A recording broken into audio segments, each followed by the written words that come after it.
मैंने वायदा किया था इसी हाउस में, यहां हम कास्ट सेंसस लागू करेंगे। पूरे देश में जो है जातीय जनगणना जो है कराना चाहिए।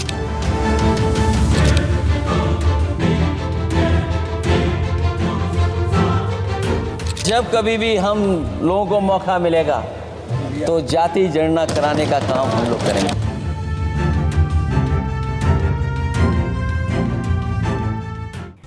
रामधारी सिंह दिनकर की एक कविता है राजनीति, जिसमें उन्होंने कुछ यूं कहा है कि लगा राजनीतिज्ञ रहा अगले चुनाव पर घात, लगा राजनीतिज्ञ रहा अगले चुनाव पर घात, राजपुरुष सोचते किंतु अगली पीढ़ी की बात। तो आज की राजनीति भी भविष्य की सियासत का रास्ता तैयार करने में जुटी हुई।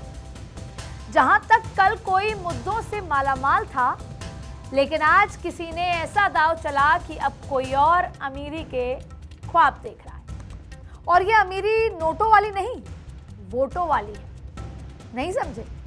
अब ये तस्वीरें देख लीजिए, थोड़ी पुरानी भले ही है, 2023 सितंबर की। लालू यादव जी के साथ राहुल गांधी मटन पका रहे हैं। ये तस्वीरें आपके सामने। तब राजनीति की गलियों में नवरात्र में नॉनवेज पर रार छिड़ी हुई थी, और आज ये तस्वीरें जैसे कह रही हों कि मुद्दा गरमाए कोई और वोट पाए कोई। आप अभी भी नहीं समझे? अरे भाई, कितने दिनों से राहुल गांधी, तेजस्वी यादव, सपा के प्रमुख अखिलेश यादव सब मिलजुल कर जाति जनगणना की वकालत कर रहे थे, शोर मचाए हुए थे और संसद से सड़क तक एक ही मुद्दा उठाए हुए थे। लेकिन अब नरेंद्र मोदी ने ऐसा मास्टर स्ट्रोक खेला कि भविष्य उन्हें जाति जनगणना का मसीहा कहने को मजबूर हो जाएगा। तो हो गया ना खेला। यानी कि विपक्ष जो अब तक जाति जनगणना का मुद्दा को पकाए हुए था, बयानों की मिर्ची मसाले से सियासत का तड़का लगाए जा रहा था, वो जायका अब बीजेपी वालों का बढ़ाएगा। और कल तक राह चलते प्रेस कॉन्फ्रेंस में, और उस प्रेस कॉन्फ्रेंस में मैं भी मौजूद थी, पत्रकारों से राहुल गांधी पूछ लिया करते थे कि कौन जात के हो भाई, लेकिन अपने ही सहयोगियों के बीच अब जाति जनगणना का क्रेडिट लेने में लगे हुए। और वैसे क्रेडिट ले भी क्यों ना, लेना भी चाहिए। राहुल गांधी संसद से सड़क तक लगातार जाति जनगणना की वकालत कर रहे थे। एक बार आप खुद सुन लीजिए। हमने कहा था कि कास्ट सेंसस को हम करवा के छोड़ेंगे। सडनली कास्ट सेंसस का अनाउंसमेंट किया। हमारा पूरा सरकार को ऑफर है, पूरा समर्थन है कि हम डिज़ाइन करेंगे, क्योंकि डिज़ाइन बहुत ज़रूरी है। क्योंकि दो एग्जाम्पल्स हैं, एक बिहार का डिज़ाइन है, दूसरा तेलंगाना का डिज़ाइन है, उसमें ज़मीन आसमान का फ़र्क है। जाति जनगणना का क्रेडिट लेने में राहुल अकेले नहीं हैं। तेजस्वी यादव, अखिलेश यादव जैसे कई दिग्गज नेता हैं जो जाति जनगणना में अपने वोटों की गिनती कर रहे हैं। और एक बात आपको बता दूं, कुछ दिनों तक ये याद रहेगा और विपक्ष याद दिलाएगा भी प्रेस कॉन्फ्रेंस के माध्यम से, अलग अलग तरीकों से, बयानबाजी से, कि हमने मुद्दा गरमाया, हमने इस मुद्दे को उठाया और इसलिए नरेंद्र मोदी को करना पड़ा। लेकिन एक बात और है, इतिहास याद रखेगा इस साल को और तारीख को, और इतिहास याद रखेगा करने वाले को। दशकों बाद केवल यही जाना जाएगा कि आजादी के बाद अगर किसी ने जाति जनगणना कराई तो वो 2025 में नरेंद्र मोदी की सरकार में हुआ है। अब विपक्ष लगातार जाहिर तौर पे क्रेडिट लेना या जनता को ये याद दिलाने कि हमने बोला इसलिए नरेंद्र मोदी मान गए, लेकिन वो शायद ये भूल गए हैं कि जरूरी नहीं जो मुद्दा सुलझाए वही वोट की फसल काट पाए। इसलिए मंडल कमीशन लागू करने वाले पूर्व प्रधानमंत्री विश्वनाथ प्रताप सिंह, याद होगा आपको, वीपी सिंह जी, वो अगड़ी जाति के नेता थे, लेकिन उन्होंने इस मुद्दे को बेहतर तरीके से लेकर आए। मैं आपको आगे बताती हूँ। विश्व प्रताप सिंह ने इसकी मिसाल भी कायम की थी। 1979 में वीपी मंडल की अध्यक्षता में गठित मंडल कमीशन की रिपोर्ट 1980 से धूल फांक रही थी। सामाजिक और शैक्षणिक रूप से पिछड़े वर्गों की पहचान करने के लिए बने इस कमीशन की रिपोर्ट को 1990 में वीपी सिंह ने लागू करवाया, लेकिन मंडल मसीहा वीपी सिंह इतिहास के पन्नों में सिमट कर रह गए और किस्मत चमकी लालू यादव, मुलायम सिंह यादव और ऐसे कई सरीखे नेता हैं जिनकी किस्मत इस सियासत से चमक गई। तो मोदी सरकार के मास्टर स्ट्रोक ने विपक्ष के लिए कुछ ऐसा ही माहौल तैयार कर दिया है कि मैंने किया की लड़ाई छिड़ गई है और क्रेडिट लेने की होड़ भी मच गई है। एक लंबी लड़ाई के बाद आज सरकार तैयार हो गई है कि उन्हें जाति गणना कराना पड़ रहा है। ये हम लोगों की 30 वर्ष पुरानी मांग रही है और ये हमारे पुरखों की जीत है, समाजवादियों की जीत है, लालू जी की जीत है। हम लोगों की ताकत देखिए, समाजवादियों की ताकत देखिए कि इनको हमारे ही एजेंडे पर जो है काम करना पड़ रहा है। अब तक आप ये तो समझ ही गए होंगे कि आने वाले दिनों में राजनीति अब किस करवट बैठने वाली है। तो आज के पॉलिटिकल कॉरिडोर में इसी पॉलिटिक्स को डिकोड करते हैं आप और हम मिलकर। और मैं आपको ये भी बताऊंगी कि सियासत कैसे, ध्यान से सुनिएगा, ये हो क्यों रहा है। आज इस पर भी चर्चा की जाएगी कि कैसे बीजेपी के लिए 400 पार का रास्ता भी तैयार हो रहा है हर मुद्दे के साथ, और कैसे नरेंद्र मोदी फकीर की तरह झोला उठाकर जाने से पहले बीजेपी की झोली में वोट भर देना चाहते हैं। और राजनीति की इसी बदलती धारा के बीच मैं मशहूर कवि बच्चा लाल उन्मेष के शब्दों को माफी मांगते हुए थोड़ा बदलना चाहती हूं। जाति की इस राजनीति पर फिलहाल मेरे शब्द कुछ ऐसे हैं। हिंदू वाली फाइल्स की मैं विशिष्ट कथा हूं। हिंदू वाली फाइल्स की मैं विशिष्ट कथा हूं। मैं जाति वाला चैप्टर हूं, सबके सिलेबस में न था। और सोशल इंजीनियरिंग के सियासी दौर में जाति पॉलिटिक्स अब एक कला बन चुकी है। सोशल इंजीनियरिंग जिसमें सबके लिए वोटों का भरपूर स्कोप है। तो हिंदू, हिंदी, हिंदुत्व वाली पार्टी ने भी धीरे से इस सिलेबस को अपने सियासी चैप्टर में शामिल कर लिया। कैसे, उसके लिए पहले आप ये समझ लीजिए कि ये सब कुछ हुआ क्यों और कब। देखिए, सितंबर 2024 में मैं आपको लेकर चलती हूँ। सितंबर 2024 के शुरुआती हफ्ते में ही आरएसएस जाति जनगणना पर सकारात्मक रुख दिखाया था। उस समय जरूर ये सोचा गया था कि आरएसएस का लाइन और लेंथ बीजेपी से जुदा नजर आ रहा है। लेकिन फिर 18 सितंबर 2024 को गृह मंत्री अमित शाह ने एक प्रेस वार्ता के दौरान इंडिकेशन दिया था कि समय आने पर फैसला सार्वजनिक किया जाएगा। उनकी बातों का मतलब यह था कि सेंसस होगा तो कास्ट सेंसस भी किया जाएगा, ये समय आने पर पता लगेगा। ये इंडिकेशन 18 सितंबर 2024 को अमित शाह ने दे दिया। यानी जाति जनगणना का फैसला अचानक तो नहीं लिया गया, बल्कि काफी सोचने और समझने के बाद पूरे विश्वास के साथ एक रणनीति के साथ फेंका गया ये पासा है जाति जनगणना। अब ये इशारा 18 सितंबर को दिया गया और सही वक्त आया तब लिया गया। पूरे 7 महीने 1 हफ्ते और 5 दिन के बाद, यानी कुल 224 दिनों के बाद मोदी ने अपना मास्टर स्ट्रोक चलाया और विपक्ष के हाथों से उसका सबसे बड़ा हथियार भी छीन लिया। अब ये मत सोचिएगा कि जाति जनगणना पर होने वाली विपक्ष की राजनीति का यहाँ पर अंत हो गया है। मैं ये नहीं कह रही। जाति जनगणना भी शुरू हुआ है और ये इतनी आसान मसला नहीं है। और भारतीय जनता पार्टी के लिए भले ही हम कह रहे हैं कि मास्टर स्ट्रोक है, लेकिन जैसे जैसे समय आएगा, जैसे जैसे जाति जनगणना की पूरी एक्सरसाइज कंप्लीट होगी, वैसे वैसे ये सरकार के लिए भी एक चुनौती की तरह होगा। ये तो राजनीति की शुरुआत है। तो अब आप अश्विनी वैष्णव, उनका जिक्र करना यहाँ बहुत जरूरी है। अश्विनी वैष्णव को सुन लीजिए और उनकी बॉडी लैंग्वेज को जरूर से पढ़िएगा, जिन्होंने 30 अप्रैल को इसके ऐलान के वक्त कहा था। आप जरा सुनिए। I also wanted to share with you one more decision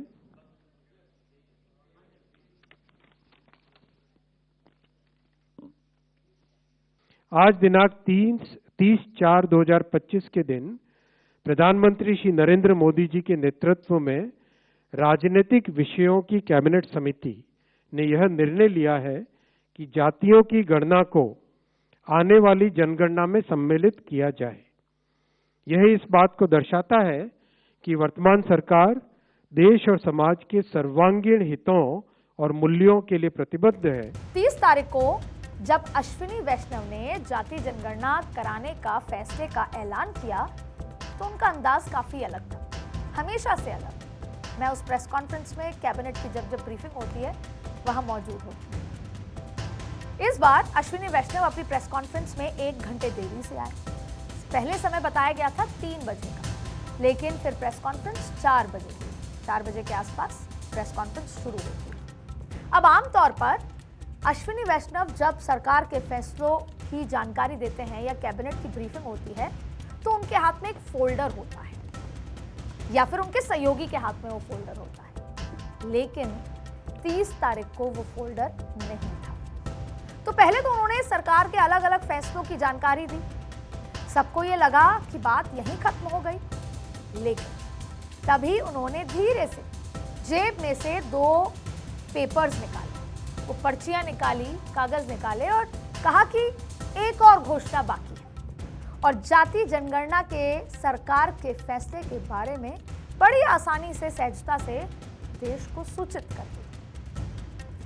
अब इसका क्या मतलब है और ये बॉडी लैंग्वेज को हम इतना डिटेल से डिकोड इसलिए कर रहे हैं क्योंकि मैंने कहा कि अक्सर वो फोल्डर लाते थे, उनके सहयोगी के हाथ में होता था, लेकिन इस बार सरकार बिल्कुल नहीं चाहती थी कि इस फैसले की भनक किसी को भी लगे। कई बार चीजें आउट हो जाती हैं, कैबिनेट में क्या फैसला लिया गया है, क्या अनाउंसमेंट है, धीरे धीरे पहले ही मीडिया चला देता है। तो इसका मतलब ये था कि किसी को इस बात की भनक तक नहीं होनी चाहिए। सरकार ये चाहती थी, सरकार ने जाति जनगणना कराने का फैसला जब किया तो वो चाहते थे कि सीधे सरकार के मंत्री के मुंह से जनता या पत्रकारों तक जाए। किसी को इस बात का अंदाजा तक नहीं था कि इस वक्त पूरा देश पहलगाम में हुए आतंकी हमले के जवाबी कार्रवाई का इंतजार कर रहा है। लगातार बैठकों का दौर है और इस बीच में सरकार जाति जनगणना का फैसला ले लेगी। अब ये वो वक्त है, जैसा मैंने कहा, जब सबके जहन में पहलगाम में हुए हमले की यादें घूम रही हैं।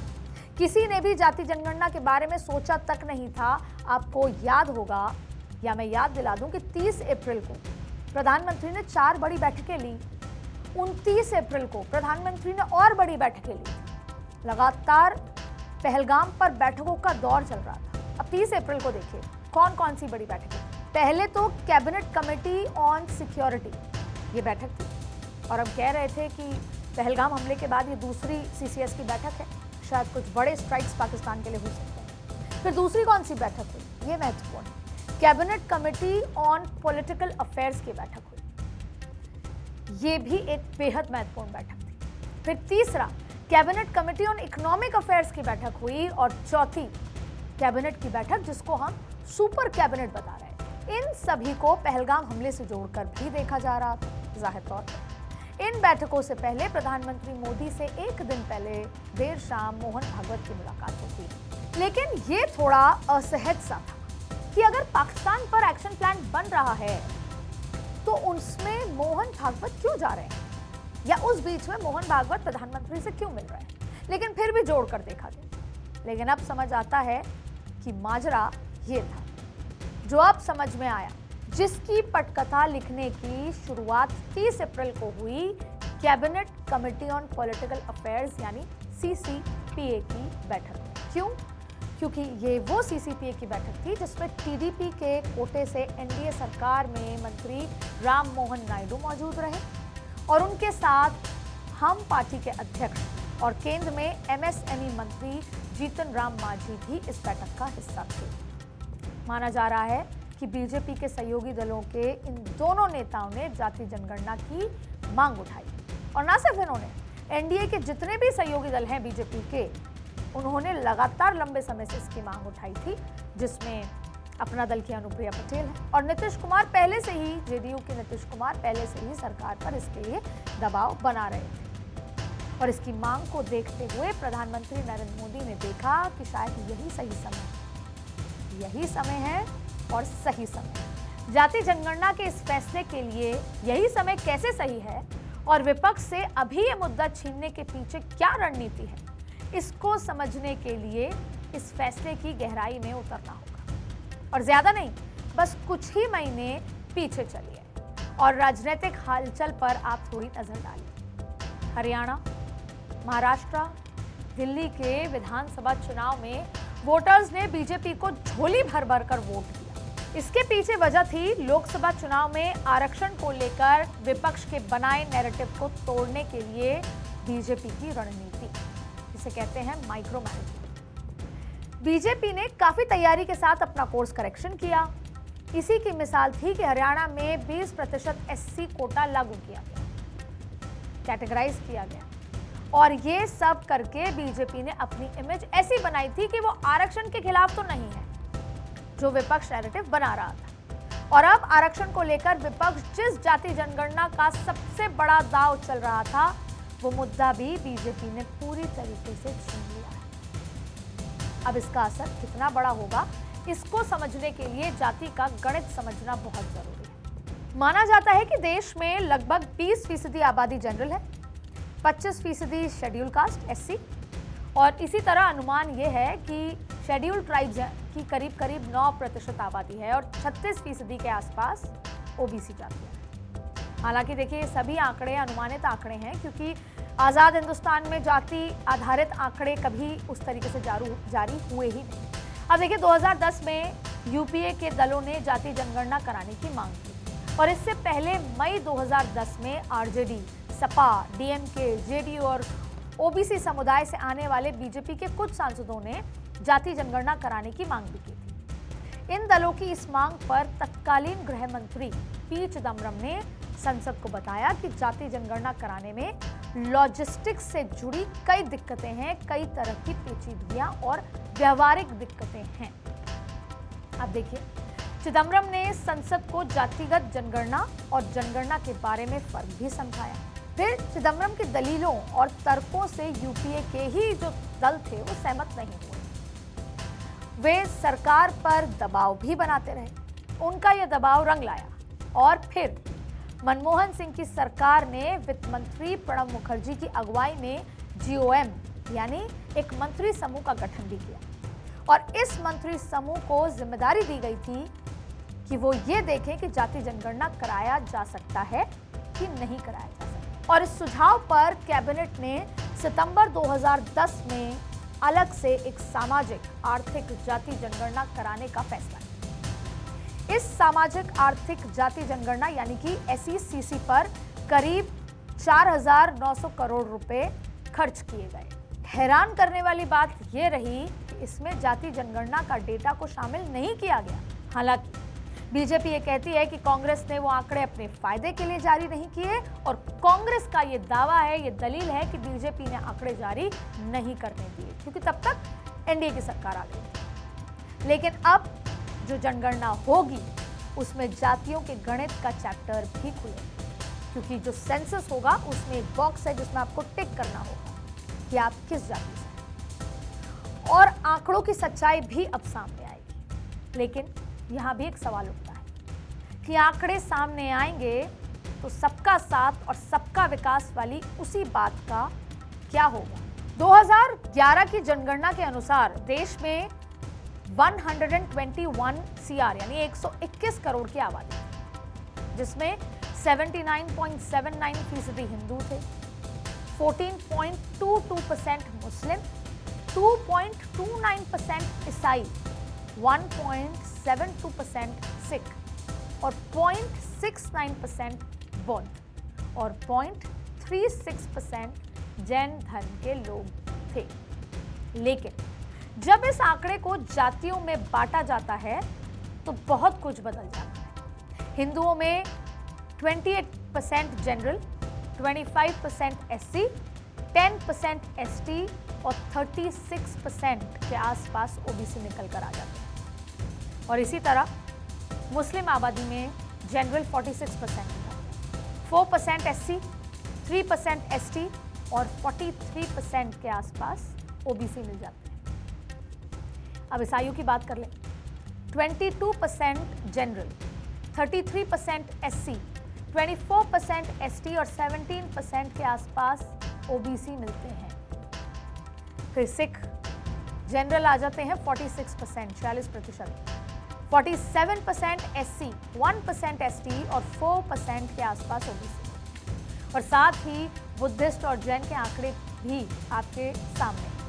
हालांकि आंकड़े अनुमानित हैं और जमीन पर हालात क्या हैं इसका खुलासा तो जाति जनगणना के बाद ही हो पाएगा। अब इसी गणित को साध कर बीजेपी पिछड़ों को अपने साथ जोड़ने की पूरी तैयारी कर रही है। वैसे तो बीजेपी की जाति जनगणना को लेकर विचारधारा बदलती रही है। जिस समय इस पार्टी का जन्म हुआ था तब तो ये पूरी तरीके से ऊंची जाति कही जाती थी। अगड़ा, ब्राह्मण, बनियों की पार्टी का तमगा इसके ऊपर लगा हुआ था और मजबूती से तमाम ये जो बनिए, ब्राह्मण, अगड़ी जाति के लोग इनके साथ मजबूती से जुड़े हुए। लेकिन 1985 में पार्टी ने पहली बार अपनी विचारधारा को थोड़ा बदला। मंडल आयोग की सिफारिशों को लागू करने वाले एक प्रस्ताव को पास भी किया। उस समय माना गया कि बीजेपी समझ चुकी थी कि बिना पिछड़ी जाति के साथ लिए राजनीति नहीं हो सकती। लेकिन बीजेपी का यह विचार भी लंबे समय तक नहीं टिका और फिर आया राम मंदिर का मुद्दा। राम मंदिर आंदोलन ने फिर उसे हिंदुत्व की राजनीति की ओर धकेल दिया। तब कमंडल बनाम मंडल की राजनीति का आगाज हुआ। कई सालों तक बीजेपी ऐसे ही राजनीति करती रही। उसे हिंदुओं की कई जातियों का वोट तो मिला, लेकिन ओबीसी उनसे हमेशा दूरी बनाकर रखता था। और फिर केंद्र में जब पहली बार मोदी सरकार आई, इस वर्ग को साधने की तैयारी शुरू हुई। और मोदी तो खुद ओबीसी का एक सबसे बड़ा चेहरा है, पार्टी हमेशा कहती है। 2019 में आर्थिक रूप से पिछड़ी ऊंची जातियों के लोगों के लिए 10% का आरक्षण की व्यवस्था ने नए समीकरण खोल दिए या समीकरण बदल डाले।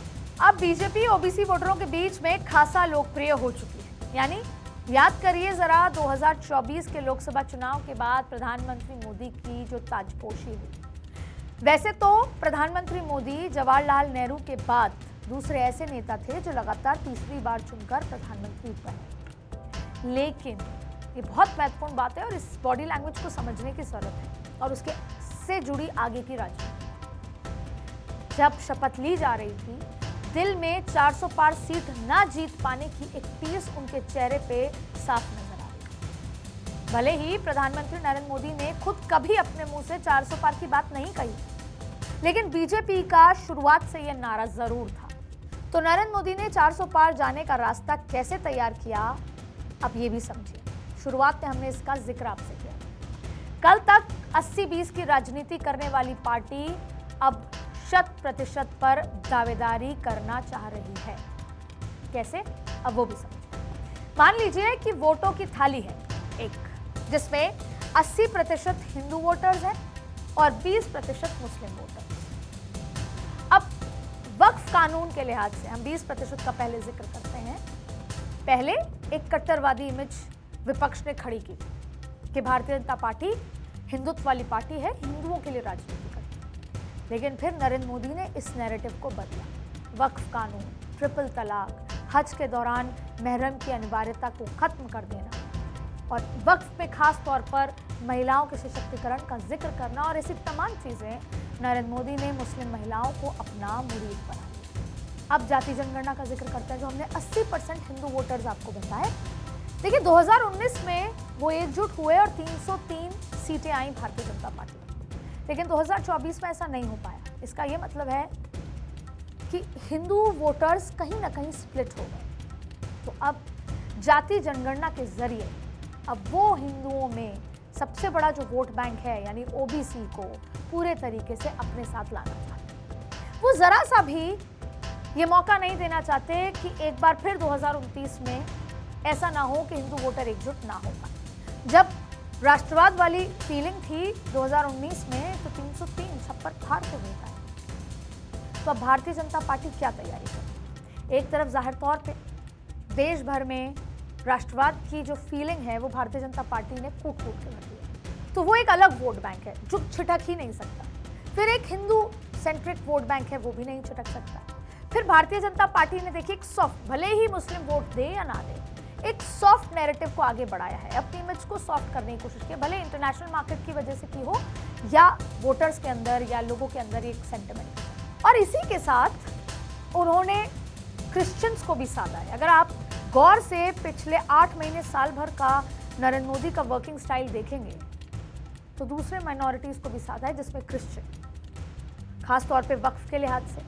क्रिश्चियंस की एक बड़ी मांग थी कि केरल में बहुत सारी ऐसी ज़मीनें हैं जो वक्फ के अंडर में चली गई, और वक्फ बिल लाने के साथ क्रिश्चियंस भी भारतीय जनता पार्टी के साथ जुड़े। फिर बात आती है ये जाति जनगणना, और उससे बड़ी बात आती है कि एक नए तरीके के vote bank, Bharatiya Janata party हमेशा कुछ नया और ज़्यादा करने की कोशिश में वो एक अपना वोट बैंक बढ़ाती है। पहले लाभार्थियों का, जैसे कि महिलाओं का लाभार्थी, ये अलग वोट बैंक है जो जाति, धर्म, जेंडर से ऊपर है, ये कोई भी हो सकते हैं। तो महिला वोट बैंक, लाभार्थी वोट बैंक, इस तरीके के अलग अलग वोट बैंक से वो ज़्यादा से ज़्यादा वोटर्स को अपने संपर्क और अपने साथ रखना चाहती है, यानी 100% की राजनीति करना चाहती है। अब देखिए, वैसे तो बात निकली है तो दूर तलक जाएगी। नरेंद्र मोदी के लिए आने वाले दिनों में जाति जनगणना के बाद आरक्षण के लिए 50% की कैपिंग को खत्म करने जैसी चुनौतियां सामने आई, जो दरअसल इस जाति जनगणना के मांग के पीछे